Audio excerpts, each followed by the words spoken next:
Hello, and welcome to Season 2 of Ohio Gozaimasu, THK Manufacturing of America's series on Japanese language and culture. This second season is intended to allow our students to review what was taught in that class. However, even if you are not a part of our TMA family, we encourage you to follow along and learn Japanese with us. If you haven't seen Season 1 yet, we advise you to go back and watch those first, as videos this season will assume you understand and have seen those videos. The content in these videos will go quite quickly, so please go back and pause the video when needed. Timestamps for each topic can be found in the description below.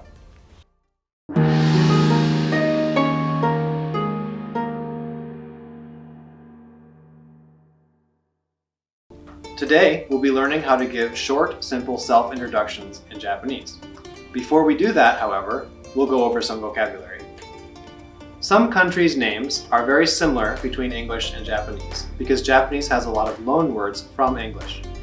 However, by comparing words that are similar between English and Japanese, we can learn a lot about the unique Japanese system of sounds, such as that Japanese has fewer vowels than English, and that Japanese words tend to come in a consonant-vowel pattern.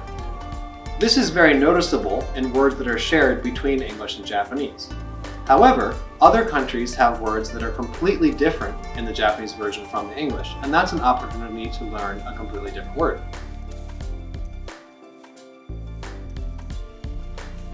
Group 1.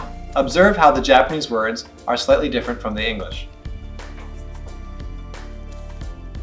アメリカ、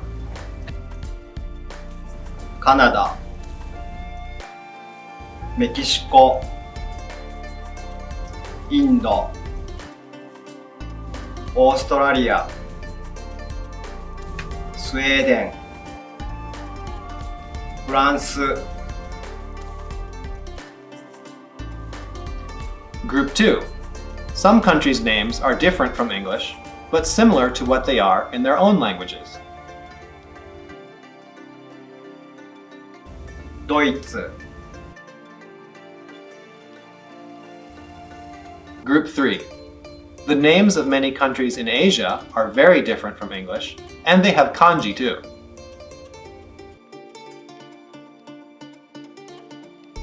日本、中国、韓国。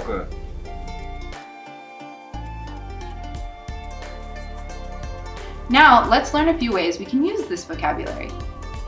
Adding jin after any country name will give you a person from that country. For example, Amerikajin is an American person, or Nihonjin is a Japanese person. Be aware that in English, Japanese, American, French could mean the language, the people, or other things, but in Japanese, when you see jin, it is just for the people.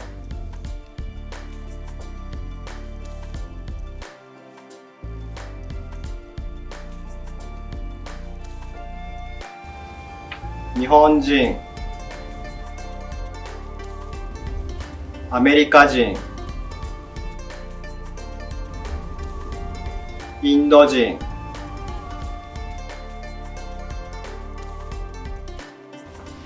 What would your nationality be in Japanese?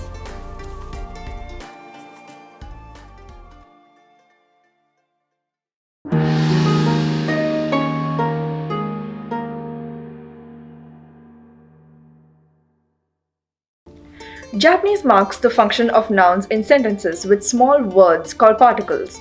Particles here will be marked in blue. English usually marks the functions of nouns by word order, so we often do not translate particles directly. The particle wa comes after a noun and marks it as the topic of a sentence. Often, the topic of a sentence is also the subject in English, but not always. It may be necessary to be flexible in how you translate wa into English. There are many ways you can translate this particle. If the topic of the conversation is understood from the context, it is possible to omit the topic and the particle wa. It is also possible to ask, "What about X?" by simply listing the topic, wa, and then trailing off with rising intonation.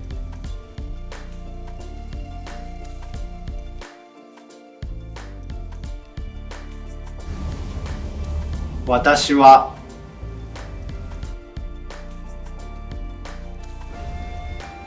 フランス人は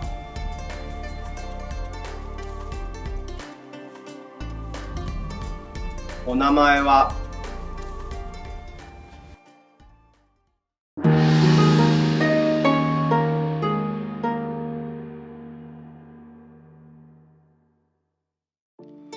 The Japanese word des, often called a copula, corresponds to the be verb in English and means is, am, or are. However, it does not change with the number of people or who the subject is relative to the speaker. In a simple sentence, it shows that two things or ideas are equivalent. The sentences we will learn today all take the form of A equals B. The standard word order in English is subject, verb, object. Japanese, however, puts the verb last and is a subject-object-verb language. Sentences with des use a complement, not an object, but the word order is the same. Verbs in Japanese, including des, should always come at the end of a sentence and are marked in red here. With what we know so far, we can make two kinds of sentences. 1. Introducing our name, and 2. Telling our nationality.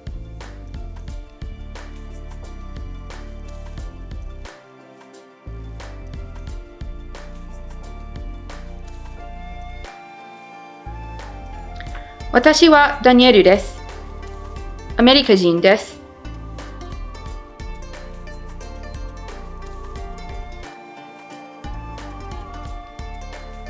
私は竹内です。日本人です。 Let's put it all together and learn how to introduce ourselves. There are three more important cultural points to remember. The first is san. San corresponds to Mr. or Mrs. in English, but it can be applied to someone's first name or their last name.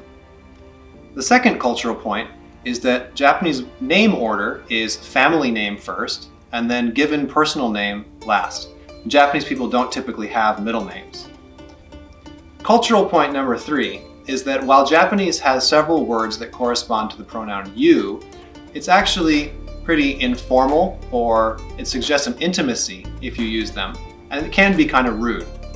Therefore, if you're addressing someone that you don't know very well, it's probably best to use their name followed by san.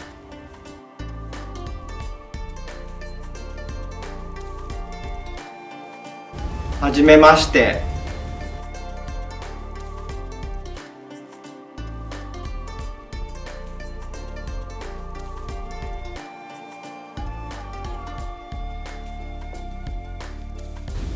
はじめまして。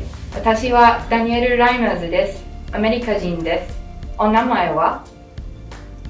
はじめまして。私は竹内です。日本人です。お名前は？はじめまして。私は神谷です。インド人です。Join us next time when we cover vocabulary about items you might find around your house, as well as this and that in Japanese. Please put any questions in the comments below, and happy studying, everyone! Please like and subscribe!